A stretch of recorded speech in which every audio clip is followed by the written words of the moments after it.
Is there a mindset that keeps people broke? Went from not having any money to within 5 years having millions in the bank. The gateway to living a richer life, a more fulfilling, loving, joyful, peaceful, harmonious life is anytime we're creating from a space of proving others wrong, you'll always be left with some sense of frustration. I felt emotionally insecure. Let me make money. Now I have more opportunities to cause pain on myself. For Lewis Howes, a career-ending injury didn't just take away football, it took away his identity and his future. Lewis didn't just recover, he reinvented himself, finding success through a transformed mindset, key relationships, and strategic environments. I lived with darkness inside of me most of my childhood. I was 5 years old, I was being sexually abused by a man that I didn't know. If anyone knew this about me, why would anyone love or accept me? And so I just buried it. Does it still pop up? I want to go to your senior year of college. Now, people who followed you have heard you share the story, but for those who don't know, your father was in a severe car accident and had some real fundamental changes on him, from physical to the mental. I don't know if it affected his personality. And you at that point maybe thinking about going into his business. He was in the insurance business. And this severe accident changes everything. And no backup plans early on in life. I want you to take us to that because I think it would be really interesting to hear as you look back all these years later, how did that shape you? What do we need to know about what happened? And then I'd love for you to share how it shaped you. Well, it's 20 years ago. I was a senior in college, and my dad went away on a trip during my senior year of playing football. He was going to be gone for a week and miss a game, and he almost never missed a game. He would fly everywhere to watch me play from high school to college. So it was very weird that he would actually miss a game. And before he left, something felt off inside of him. I saw him like a day before he left. And he said, I'm going to go on a spiritual journey on this trip. And something was just shifted different in him. Then about a week later on the trip, he got in this car accident. He was in a coma for 3 months. And we didn't know if he was going to live or die. So it was a big shakeup to the family, to everyone, because he was kind of like the rock, right? He was the one who led us for our whole life. And so he eventually woke up from the coma. He was in New Zealand, so I didn't see him for a few months. He flew back. And I was expecting him to be the same, but he never was again. He was physically alive, but emotionally a different person. And he didn't remember much. So every time I saw him until he passed a few years ago, it was, where did you go to school again? What sport did you play again? He could have a conversation, but he didn't remember everything that he experienced in life. So it was like losing a father, but physically he's still alive. And as you know, Ken, that our beliefs influence our behaviors. And I started to have certain beliefs in life that were shaped much earlier than that from many different memories and stories that happened in my life where I created meaning around those memories. Those memories, that accident, everything in life shaped a belief system inside of me. And the belief system was I was very insecure at that moment. I didn't feel safe. For a number of reasons, but that being one of the biggest ones. And yet I was in my early 20s, and so I was acting like I had it all put together. I had a big ego, but inside I was a really scared little boy.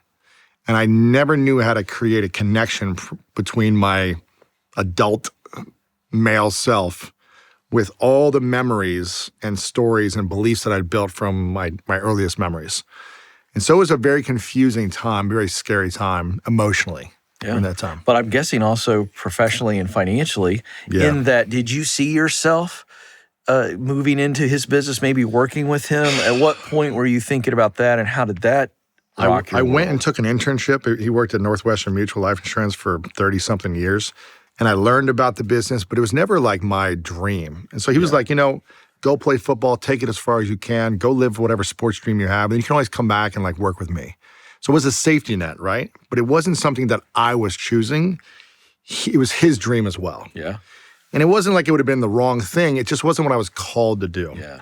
And so this accident, for me, I truly believe that it was a gift for him and it was a gift for me, even though for years I didn't see it that way. And I don't think I could have become the person I am today without him going through that accident. Had he been healthy, had he been financially secure, and had I gone and worked for him, I don't think I'd be where I'm at. And I think it's these challenging experiences, that and many others that I experienced, that gave me a lot of drive, a lot of compassion for humanity, and made me curious about human beings, about why people think and do the things they do. And I also grew up not having many friends most of my childhood. So I was very driven. Why is that? I was the youngest of four. My parents were fighting a lot. They loved us, but they didn't love each other. And so again, I didn't feel emotionally safe at home, and I didn't have a model of marriage that was healthy. That's what I grew up in. Marriage felt like a trap. That was a belief that I had based on the memories. Why not? That's all you saw. So I saw it felt like a trap. It felt like fear. It felt very up and down, It just didn't feel good. So I begged my parents to send me away to a private boarding school when I was 13. They didn't want me to go. I begged them all summer long. I went out. Wow. And I didn't have friends for a number of reasons. One, my brother went to prison when I was 8 years old for 4.5 years. And it was just very confusing. I'm 8 years old. My hero, my oldest brother, who's 19, this happens to him. And there's a lot of shame, a lot of sadness, a lot of grief from my parents, and a lot of financial stress. So they don't make a lot of money at that point as it is. They're working very hard. Legal fees, the shame of it all, the community knows now, like all this is piling up. So at 8, I wasn't really allowed to have friends, not because I didn't want them, but because the neighborhood parents didn't want their kids associating with me because of my brother, right? So I really felt alone. And I know that wasn't the case. I mean, I lived in a home, I had parents, I had siblings, but I emotionally felt alone. And I felt very unsafe and very insecure. Sure. And during this time, there was, around 8, I just wanted to have friends. I just wanted to be accepted in the neighborhood just like any one of us would want. And there was a after-school club, and you're talking about beliefs, like how do these things shape us? Yes. Our memories and the meaning we give our memories create a belief within us, a story we tell ourselves. After school, there was these kids who were starting a club in the neighborhood. They were like in their parents' basement doing whatever, playing video games or something. And they were like, hey, we're starting a club. And I was like, I want to be in the club. And they said, in order to join, there's 2 different ways. One, you can answer a question, a list of questions to get in. And if you get them correct, you're in. If not, then the second way is you have to pay money. And so I go, I don't have any money, so what's the questions? They ask me a list of questions, I get them all wrong. So it makes me feel even more insecure, lesser than, dumb, not enough, like this belief. And so I run home to Mom, and I say, Mom, I want to join this club, but it's $5. She looks at me with sadness. 1, because I don't have any friends, and I have to pay for friends. 2, because she doesn't have the money accessible. This is back in the late 80s, right? But she's like, let's play a game. I want you to run to the couch and open up the couch cushions and see if you can find some change. So I'm running around the house for like 30, 40 minutes. And she's like, okay, go to my dresser and open up my dresser drawer, see if we can find some change. We find enough change within that hour. She puts it in a shoebox. She's like, here you go. I run back to this kid's house and I say, I got the money. Can I be in the club? And they say, yes. We're hanging out in the basement, but they're in the corner playing and they don't hang out with me. So I'm not smart enough to be in a club or have friends. Money can't buy me friends. Then what's the point of life? That was a belief and a memory that was a wound that was just kind of like an underlying wound among many other things. Sure.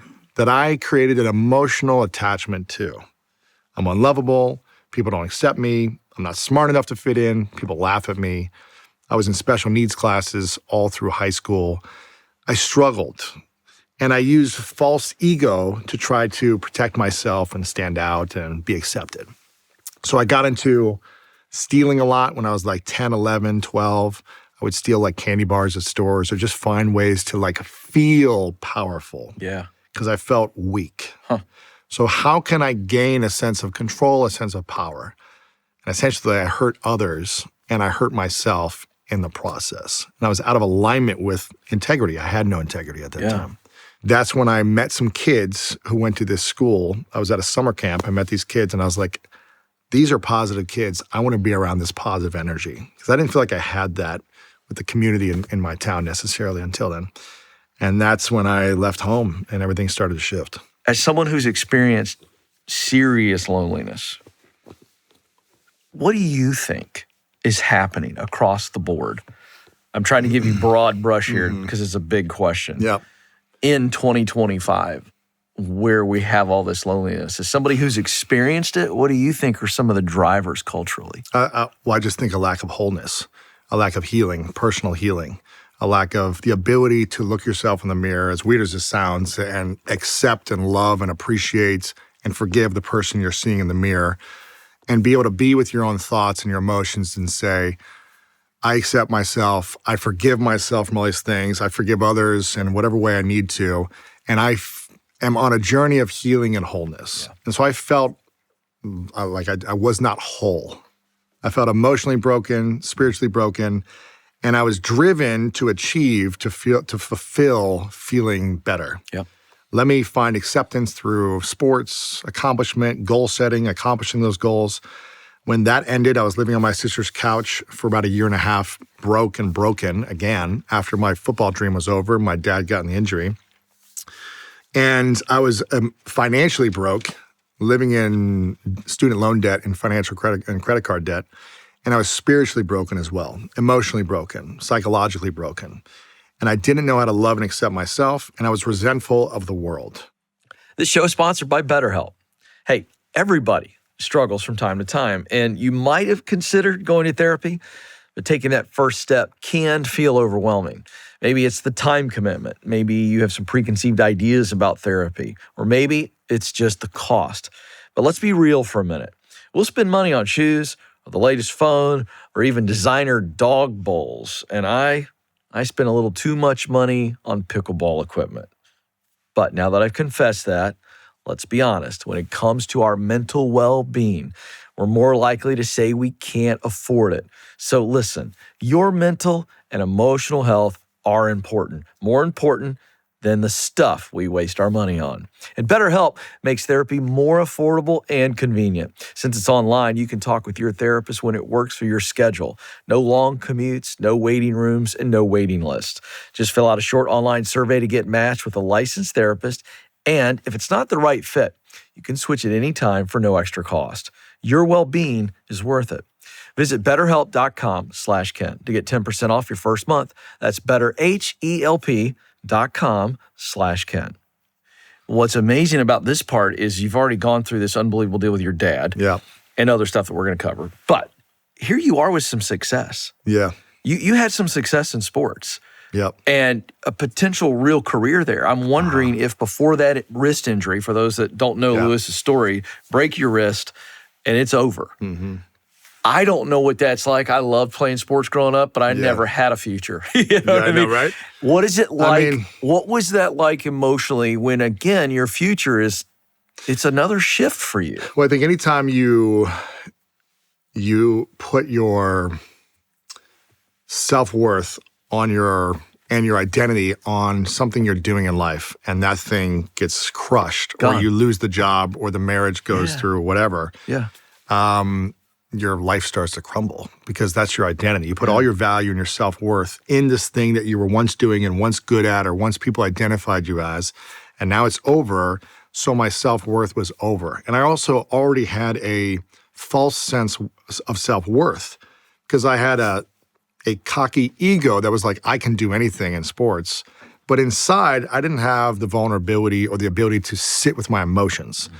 It was anger, it was resentment, it was rage, and let me fuel this into accomplishment. Let me will my success and prove people wrong. And I think anytime we're creating from a space of proving others wrong, doing it out of a sense of hurtness to get back or to prove something, you're not creating from a beautiful state, a beautiful energetic state. And therefore, you'll always be left with some sense of frustration. And for me, it was devastating because my identity was wrapped in sports and pursuing this dream. When that was done, I went back to, well, what is my worth? I have no value, and I don't understand the world. At that time, I didn't graduate college. I was just a few credits shy. It was 2007, 8, and 9, that time frame. The economy was kind of crashing, the housing crisis. And I was living on my sister's couch for a year and a half. And I was again, financially bankrupt and spiritually bankrupt because I put my value on an identity that was broken. And so now I had to figure out, who am I? Why am I alive? What's the point of this life? Why am I here? I don't have my dad as a backup anymore. My sister's taking care of me for a period of time, but eventually she's like, you either got to pay rent or you got to get out. And in a loving way, she let me stay for a year and a half rent-free. Wow. But that was one of the greatest things that someone could have done for me is she was like, you got to leave or you got to pay. I'm not going to baby you anymore. I was a 25-year-old man, right? It's like, right. And that, I did what any younger brother would do. I went to my older brother and said, hey, can I stay at your place for free? And he was like, you need to pay $250 a month. And for me, that felt like all the money in the world at that time. But it got me thinking in a different way, and it made me focus on I have to be so courageous to ask for money. I have to develop skills. I have to overcome fears and put myself out there and start creating possibilities. And so I'm finding mentors. I'm leaning on people that I can learn from, people who've already created something that I was inspired by. And I'm trying to get coaching. I'm trying to get coaching on how to overcome my fears and develop skills that could be monetizable. And I wasn't sure if I was going to work at a job or a career or I had no clue anything about money. So I was really afraid of it. And kind of going back to your question, like I felt emotionally insecure and I didn't have wholeness within me. And therefore, I was lonely. Love that. Because loneliness, I think, is a lack of wholeness. Yeah. If we feel we are broken, something's off, we're wounded or resentful, we're holding on to anger, we're holding on to jealousy. There's some type of wound within us that is driving us, that is causing us to believe and then behave in accordance with that belief. Yeah. And if we're behaving based out of a wound, I'm not enough, so I'm gonna prove them wrong. My dad judged me or whatever, or this person left me, or they fired me, so I'm unworthy. I'm gonna react out of a state of a wound. It's just never gonna feel like you're at home. And I think feeling alone is like living within yourself without a home. And that's the scariest place to be. I'm in my body, I'm in my soul, my spirit, and I don't feel emotionally safe with me. Yeah. So let me chase girls, chase money, chase success, eat sugar, whatever it is, drink alcohol, to try to soothe the pain that I'm feeling. Yeah. And after a while, that doesn't work. Oh, yeah. And then let me make money. And if I make money, now I have more opportunities to cause pain on myself. Right. But still isolated the whole time. Isolated and alone. I'm curious, because your story is so inspiring. I'm curious some of the darkest thoughts that you had. Because we're hearing the positive, Lewis, because you truly are. When I was a kid, you had some tough stuff. I would get sent to the principal's office often. And one of the reasons was because I was a good kid in my heart, but I behaved poorly. And I would cheat, and I would steal, and I would lie, right? So I would cheat on homework, I would cheat on tests, and I was really good at not getting caught most of the time. But I would get caught sometimes in school. And every time I get sent to the principals, I just say, I wish I were dead. I would just say it over and over again, just kind of like it was nothing. I don't want to be here. I wish I were dead. So I would say these things out loud, and I would speak these things out loud. And whenever we speak something into existence, if we aren't able to catch ourselves or someone's not able to be an interruption to supporting us, to getting back on track, we will bring this into fruition in some way. Maybe not death, but something will cause a lot of pain in our life. Did that manifest for you that way? Yeah, I never thought about actually hurting myself in that way, but I lived with darkness inside of me most of my childhood. Yeah. And so it felt like death inside of me. Yeah. I don't know, my body or my brain never went there physically. Yeah. But it was a constant beat up, a constant insecurity, a constant, you're an idiot, you're dumb, you're not enough, self-talk. Yeah.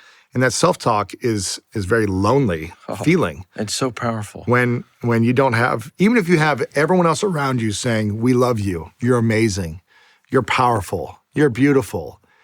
It doesn't matter if the world is speaking positivity into you, if you're speaking negativity and you don't believe it and receive it.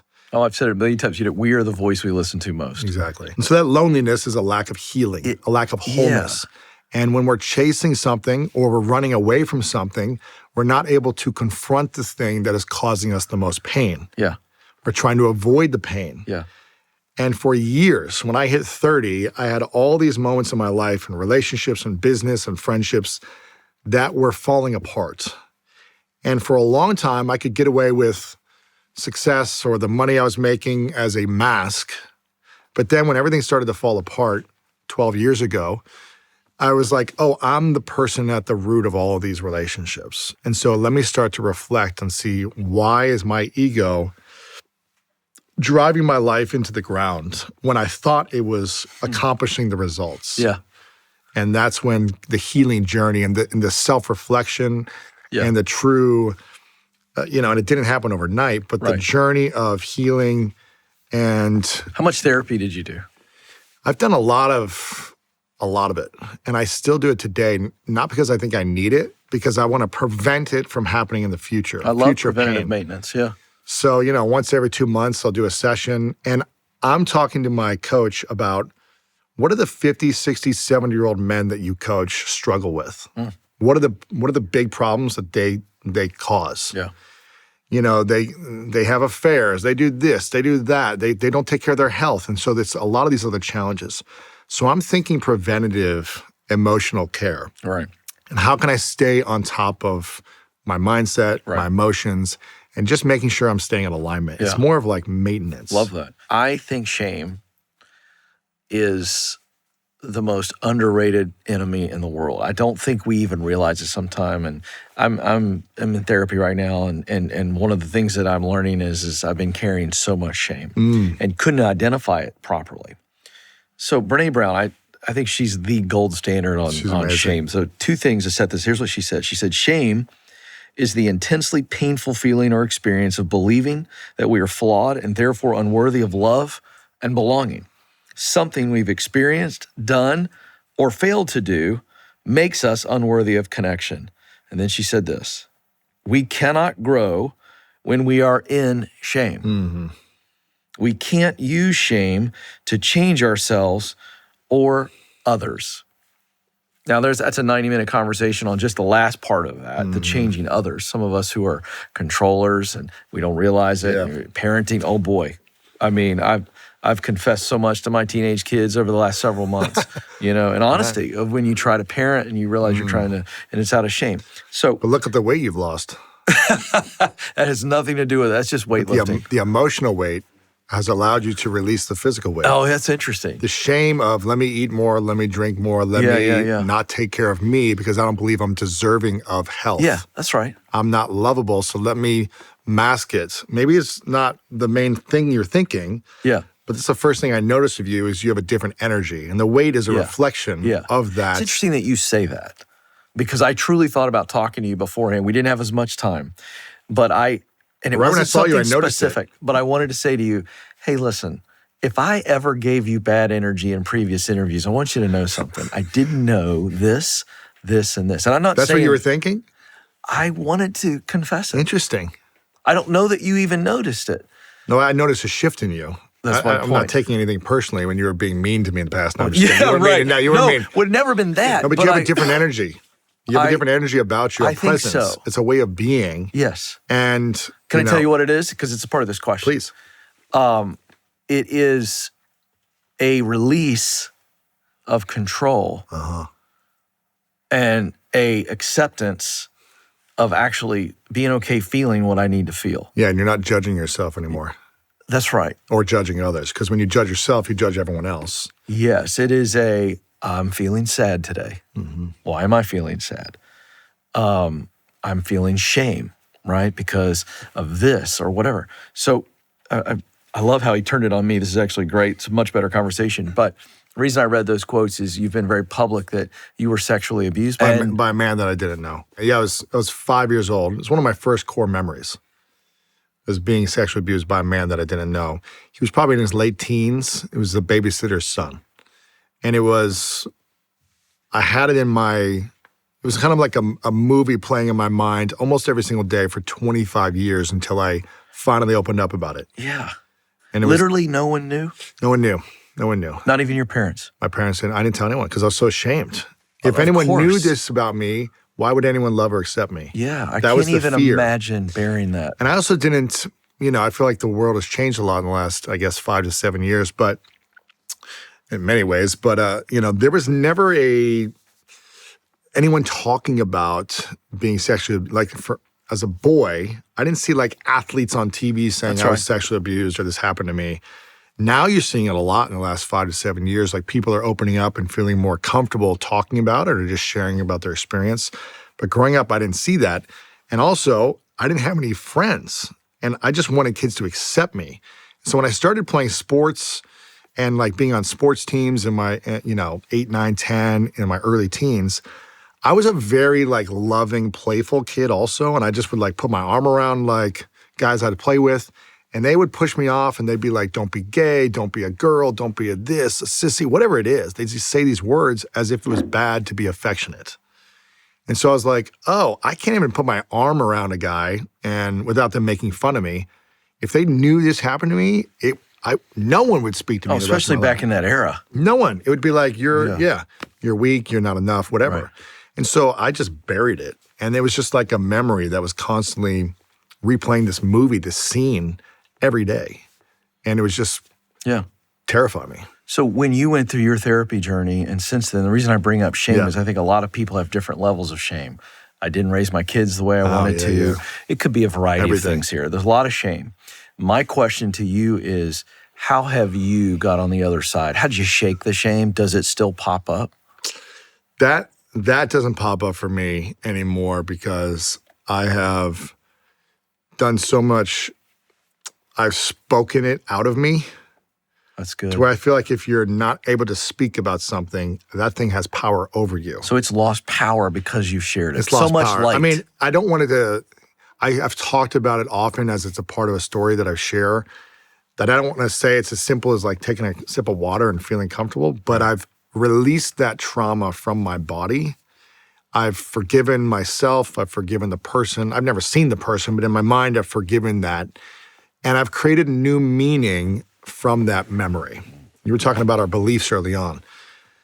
That the meaning I gave that memory in that moment in time was I'm someone who people can abuse, people can take advantage of, people can discard. I'm beneath people. I'm not respectable. All these things that my little brain started to form, these beliefs, along with all these other things that happened that backed this belief, that I was able to find the backing of the belief. And so therefore, I lived in accordance with my behaviors. But I was always like conflicted because I wanted to behave better. And so that's one of the reasons why I left home, because I was like, I want to start just being around better kids. I want to start doing better things and shifting this behavior. How much role did they play? You've mentioned that group twice, and I want to follow up on that. Yeah. How much influence did those better kids have on you? Given all the brokenness and all the pain that you're dealing with. I mean, listen, kids at all levels can be like mean or this and that. It's not like they were perfect or whatever, but that environment, it was a Christian school. It was away from home. It was very strict, but I needed boundaries. I needed structure because I didn't have it. I was living in fear. I wasn't living in structure. And the structure created a sense of safety with me. Even, we had a dress code and you had to like get up early and clean your room. I was living in a dorm with boys. It was like, you had to do all these things that weren't enjoyable, but at the same time, the structure created a sense of safety and it created a sense of discipline and accomplishment within me. So I could see myself growing. How much did the faith and Bible stuff stick? I think it stuck a lot. Although I think it, in my 20s, once I like left and my dad and not having no money and I got injured, I was kind of like, all right, well, let me just go explore life, And so I think I went away from it a little bit, but it was always underneath me. It was like the concept was always there. Given your story, I find it really inspiring, Lewis, that you got into a place to get married. I mean, you've been through a lot, and then you come out the other side, and you're very successful. But I'm curious, and you know the data on how marriage, there's so much data out there that marriage is better for you financially. It's got health benefits, all this, but you're still brand new. As we sit here today, you're 6 weeks in. 6 weeks in. Without getting you in trouble, yeah. How is life different actually being married? Well, I felt very whole before getting married. And I think that's why this relationship feels different for me. Because I used to get into relationships from a broken place. Yeah. From a place of lack, scarcity, or desire, temptation. Like I was driven by the wrong things. Where in this relationship, I did the reverse of everything intentionally from all the previous relationships. And I'd been in like 5 or 6 kind of long-term relationships since I was 18. And it always ended poorly. And it ended with a lot of stress and anxiety and me feeling like I was people-pleasing. And I'm sure it ended poorly for them as well. There's nothing wrong about them. We just weren't the right fit. And at the end of the last relationship when it ended, I was just like, I am doing everything differently. And I ended that relationship in therapy. Every relationship I was in ended in therapy. And the women never wanted to go, which I don't know if ladies here, if you ever, I was like, what? Women would do anything for their man to go to therapy with them. But for some reason, I chose the only women that didn't want to go to therapy. And it was, again, I attracted based on a wound. And it's all good. But it ended in therapy, and I was like, I'm going to keep doing therapy because I want to continue to feel like I'm healing and I'm not repeating this pattern. And so with Martha, I was very intentional about the dating phase and not being sexually intimate for many, many months and saying, this is not happening. It's not something I wanted to do. I wanted to get to know her without having chemicals bonding us and confusing my judgment. So I wanted to truly see her values, her beliefs, and how her behaviors matched or didn't match those beliefs. So I was able to make more of a conscious decision from hanging out to dating to committed boyfriend, girlfriend, I guess if that's what you can do in your 40s, Right. And then from there into an engagement into marriage. And it was about really seeing her heart and her character and her doing the same for me. And there was a couple things I said before we made a commitment to dating exclusively, which was, one, I'm not getting into a relationship unless you're open to doing therapy with me at the beginning. Good for you. And that was probably the best thing that we did together. I'm sure. Not because something was wrong, but because I wanted to accelerate the process of making sure we were in alignment with our values, with our vision, with our lifestyle, and just making sure that we are on board with who each other are values-wise. I'm so happy for you. Can I say that? Thank you. I'm genuinely. I'm happy for me. I'm coming up on 27 years, and I am a proponent of marriage. Yeah. It is hard. Yeah. You have just entered into the most difficult relationship that you'll ever be in. Is it more difficult than being a parent? Yeah. Really? Yeah. It is the hardest relationship because it requires so much sacrifice and it requires so much service. And as in our humanness, we also have pain. Of course. And so it is difficult, but it is worthwhile. It's like saying a marathon is really hard. Yeah. No one's griping about it. A marathoner will go, this will be the hardest thing you ever do. Yeah. Or a it's triathlon. Rewarding. Yeah. It's absolutely worth There's it. rewarding hard and there's suffering hard. Well, it's both.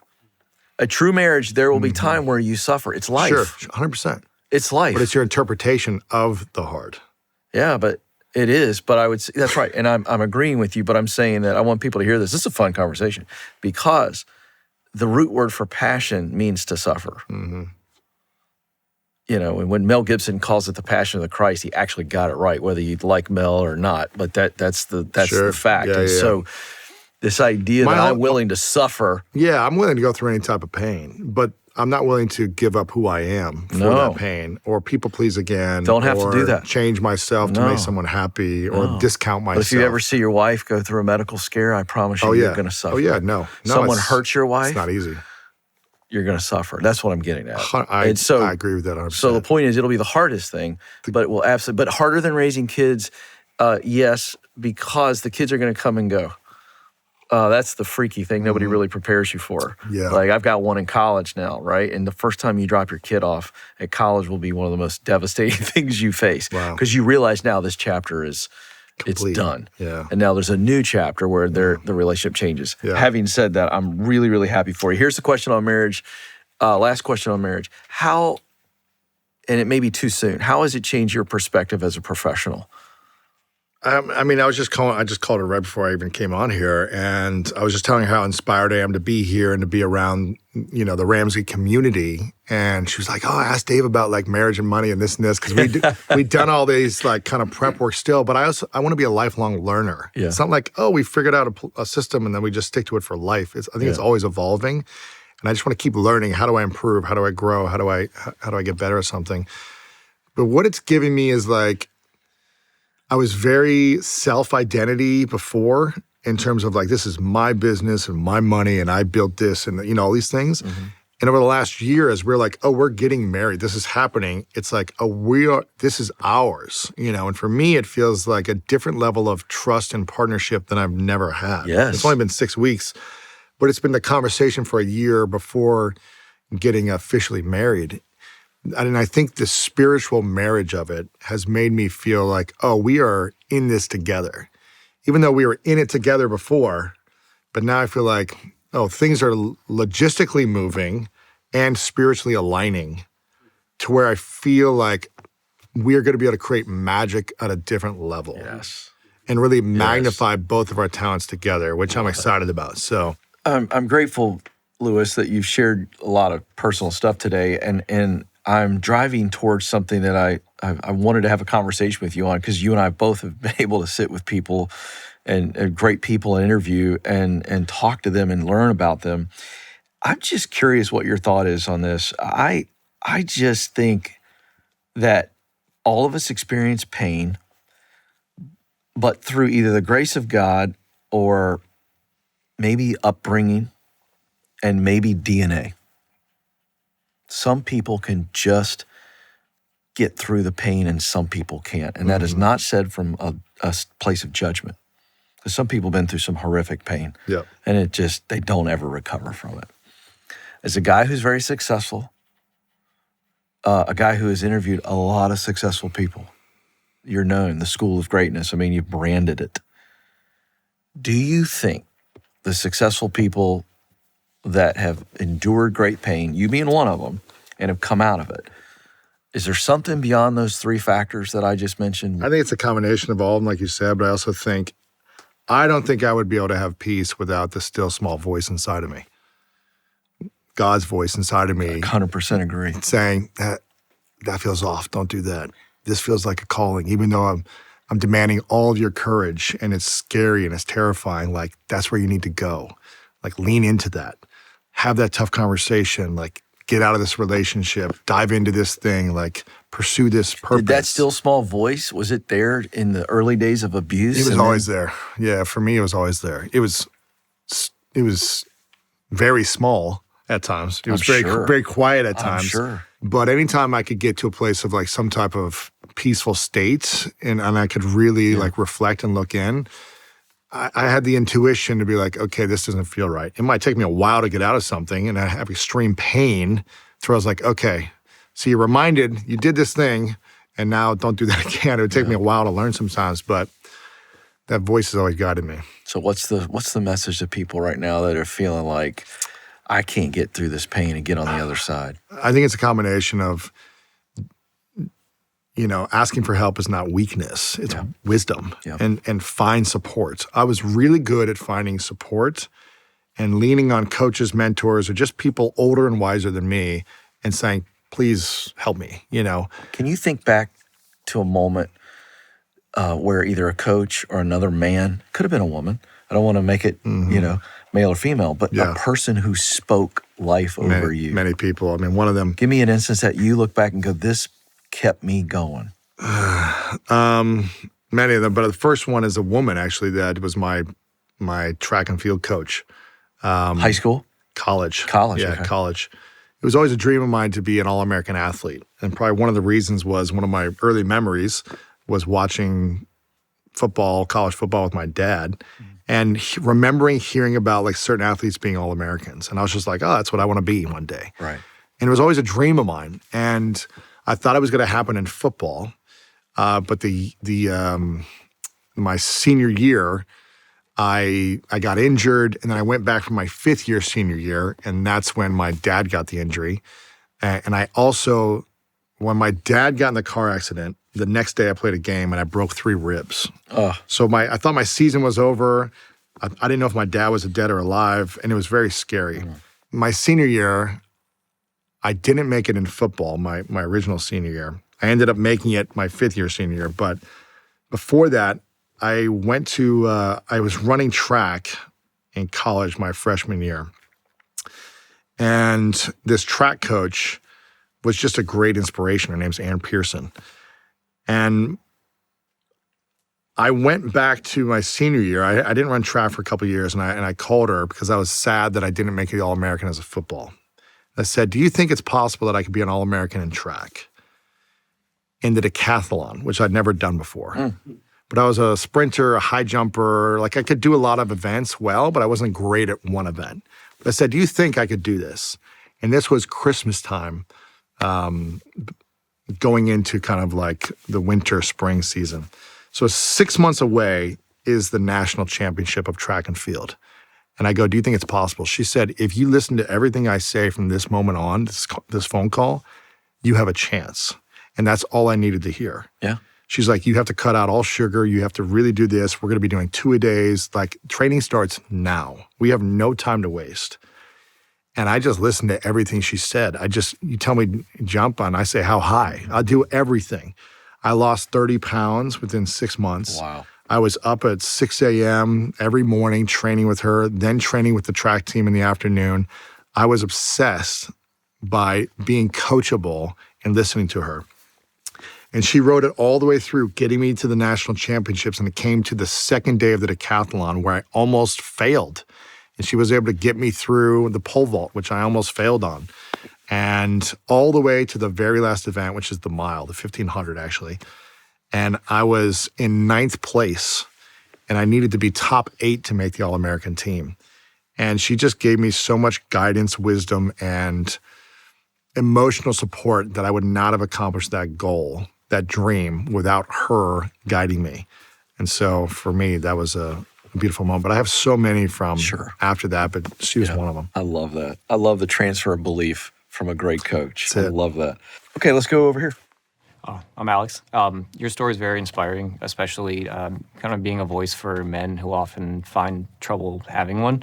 Our stories actually align in very many ways. And as a men's fitness coach, my clients tend to come to me for the knowledge that I have and my journey. But over the years, I've sort of understood that it's not necessarily what I know, but my experiences and errors. And that's actually more beneficial. So because you're going through this journey and you've actually made a ton of progress, if you had to go back through it one more time and still arrive at the same result, would you do anything differently? What would you do differently? And for somebody who might just be starting their healing journey, what sort of advice would you have for like the first place to start?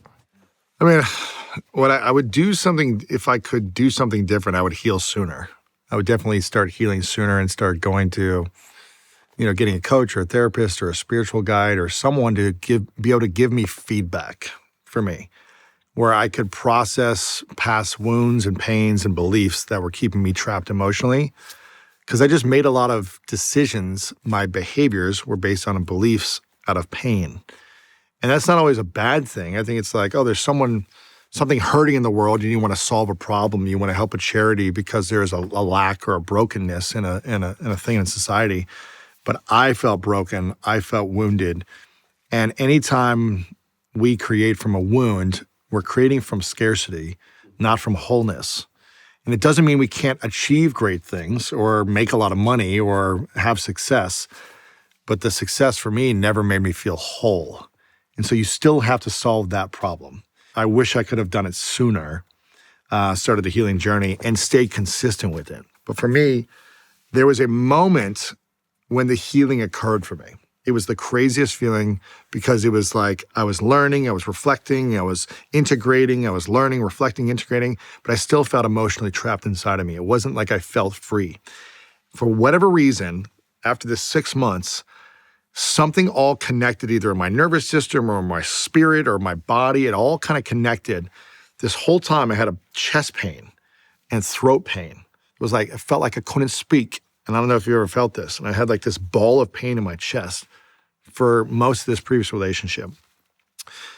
And it wasn't leaving. And in one moment when I was with the therapist and the coach, I felt an explosion in my chest, in my body, and it felt like a rush of water was going all throughout my whole body.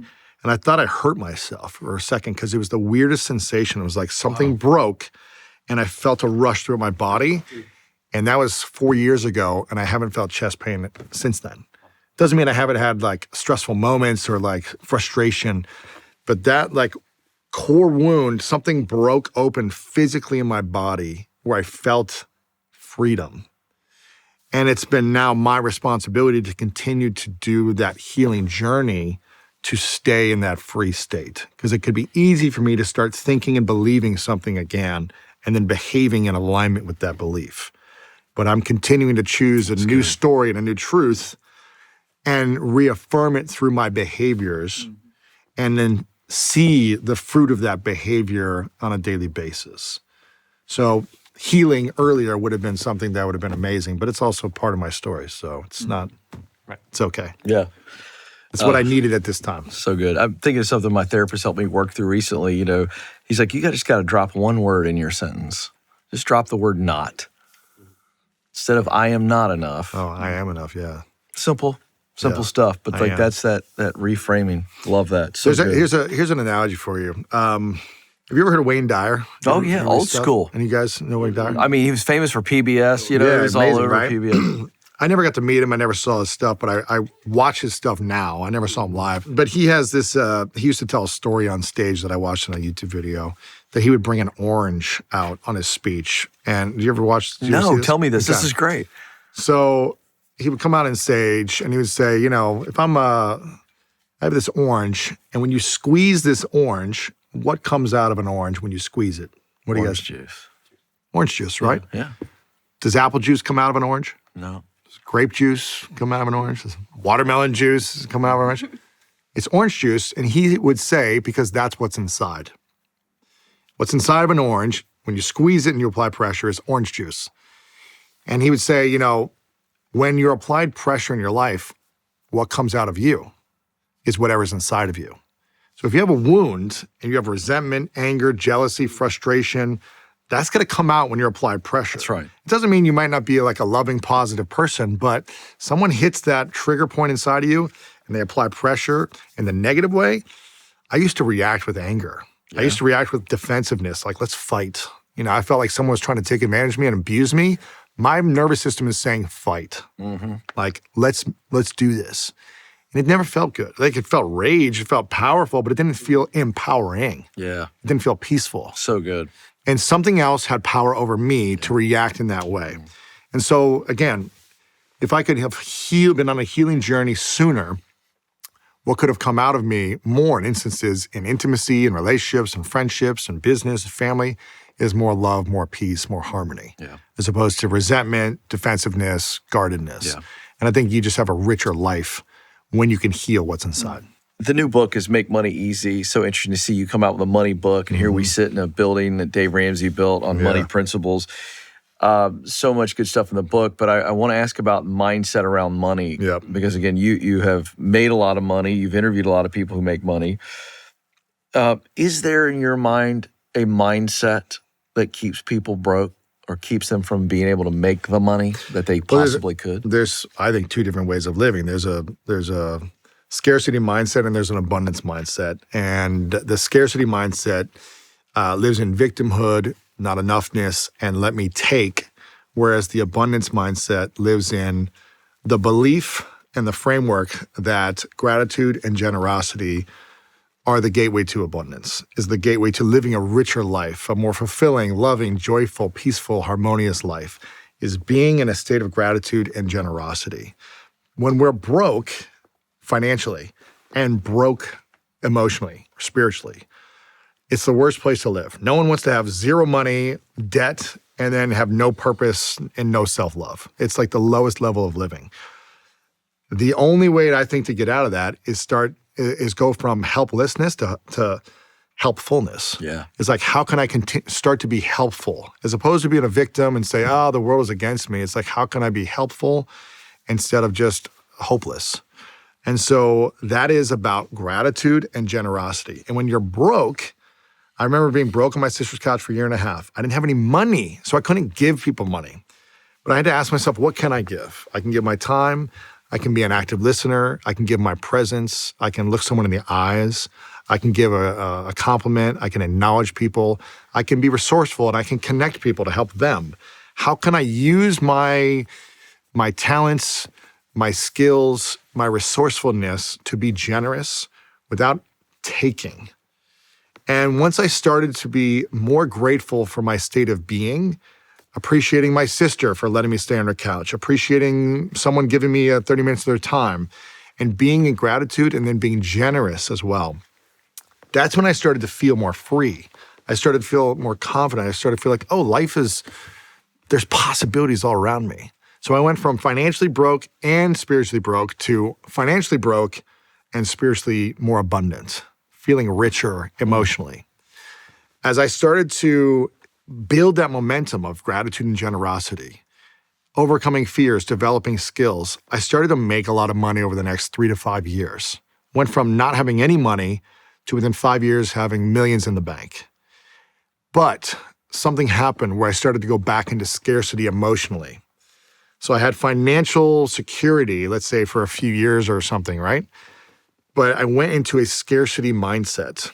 I went into, let me hoard, let me not spend, because I don't want to go back to being broke again. Now I'm getting defensive again. I feel like people are out to get me. Let me be less generous and less grateful and more frustrated. And that was almost the worst place to be in, almost as bad as broke financially and spiritually. Because I had money and I thought it was supposed to make me happier, but it made me even more extreme in my frustrations and the anger.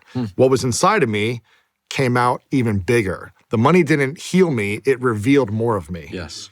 And it revealed the darker parts of me until I started to heal that emotional journey. Then I was like, that's why I wrote this book, because I was like, how can I get to a place of financial peace, which is what you guys talk about? Obviously, making money, budgeting, investing, having everything set up for retirement, financial peace. But if I can't create emotional peace, then I'm still a prisoner. Yeah. Emotionally, psychologically, spiritually. So that needs wholeness. I need to feel emotionally whole. And that means I need to be grateful for where I'm at and generous. And I also need to continue growing myself. And that has been the process for me. This book is not about spreadsheets and charts and budgeting and investing. It's about how do you create emotional freedom so that you can expand your heart and soul's capacity to earn and receive more, give more, and feel good about the whole process. Yeah. All right, let's go right back here. Hi, I'm Missy. Thank you for being here. You just had a birthday recently? Yeah, this week. All right, Yeah. happy birthday. How old? Thank you. Related. 42. Ooh, he's getting there. Yeah. I noticed a little more gray. Yeah, a little bit. Just a little bit. Yeah. It looks like wisdom. It is, yeah.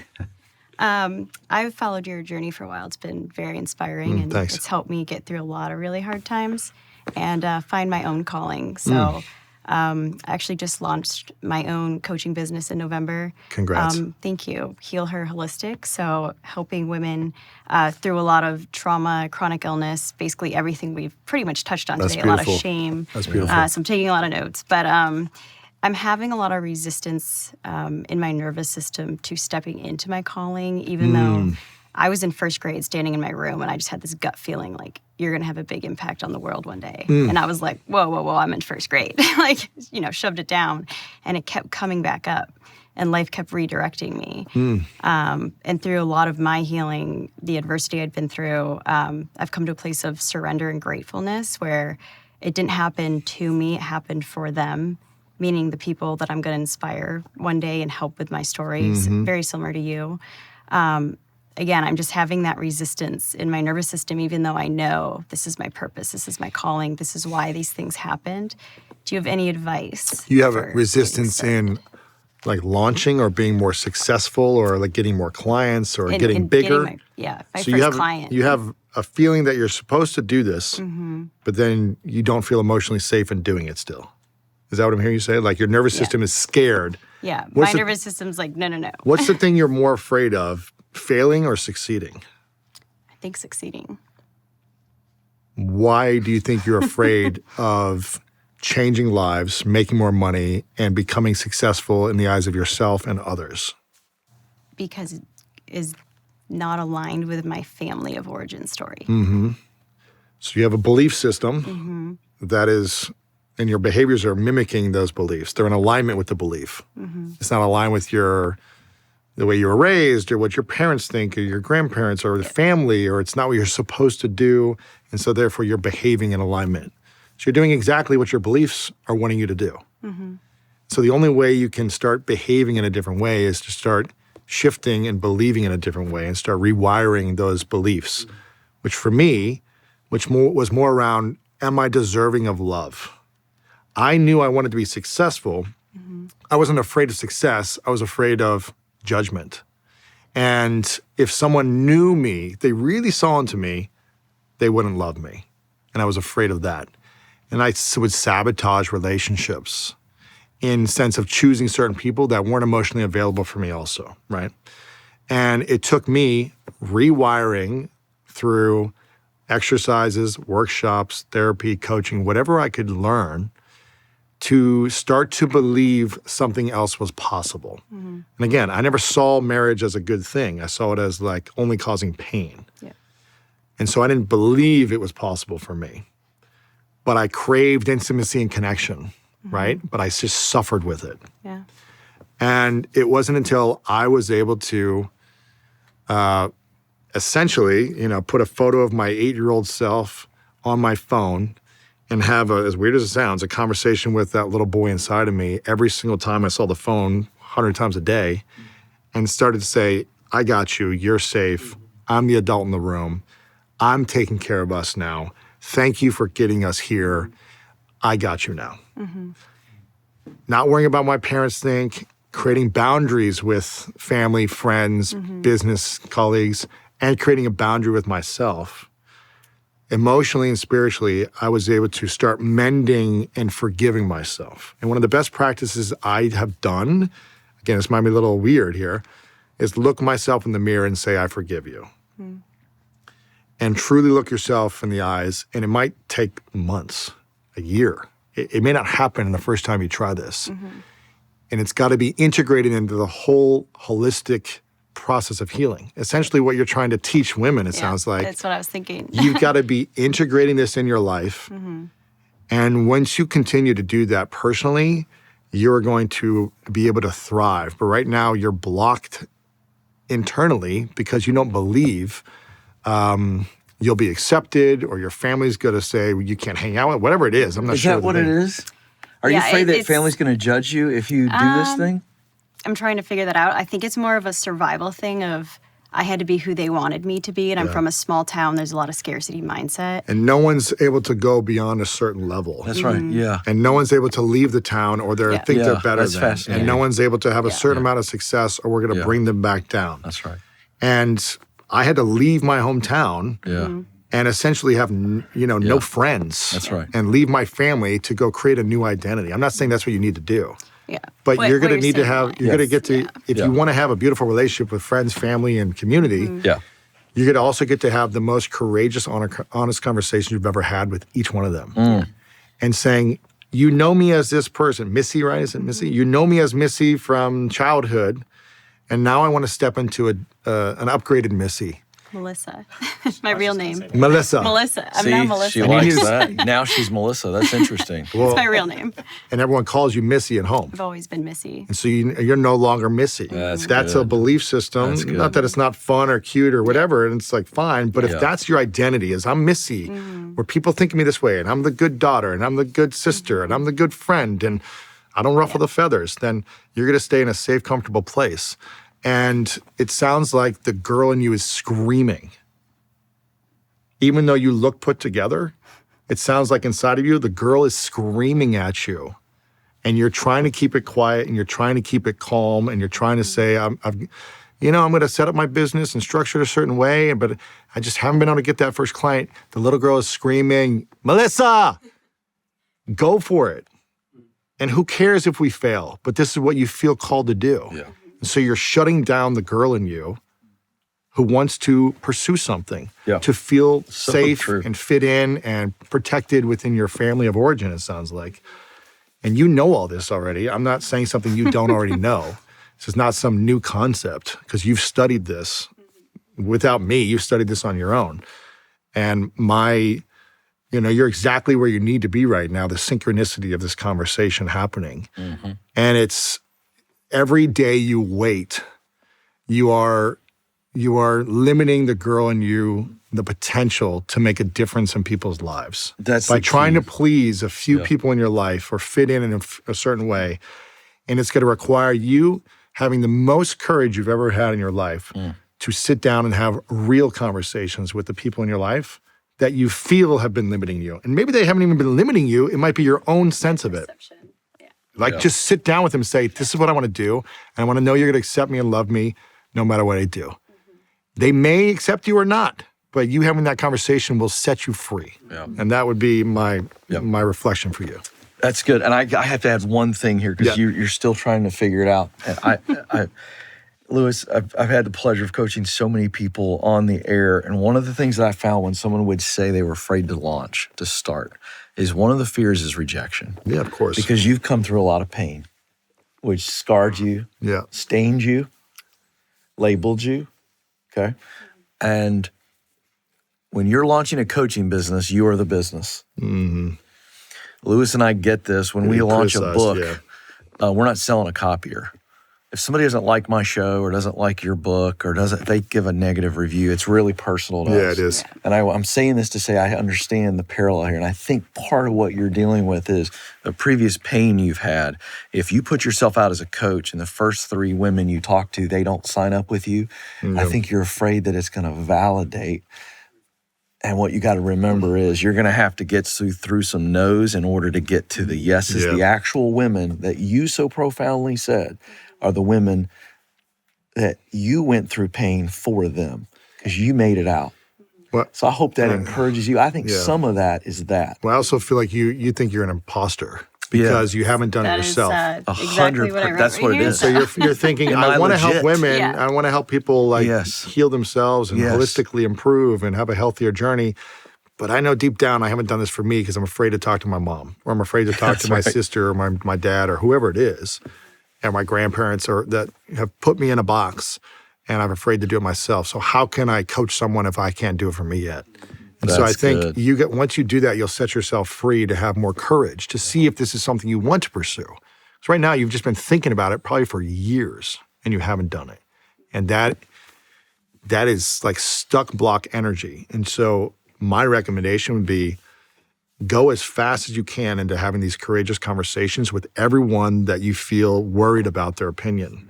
Do it tonight, schedule it this weekend, whatever it is. Just a quick poll around the room. How many of you with a hearty yes believe that Melissa can win as a coach? Yes. That wasn't very hearty, but we'll take it. We'll take it. I believe you can win if you're willing to take the courageous steps. That's exactly right. If you stay in fear and anxiety, you can't win. So good. And thanks for being vulnerable with us. So fun. Yeah. Hey, I just want to share just one of the things that I took away. We create these conversations so that you can listen, watch, and learn and take something away and apply it. And Lewis, you said something early. It's a great reminder for me, and this is my challenge to you. I'm going to remember that I need to continue to ask for help. I don't have it all together. And when I can be vulnerable enough to ask for help, it's then when I get what I need to be powerful because I don't have it. So ask for help. It's the most underrated question in the world. Will you help me? And I've always found that good people and healthy people will say yes.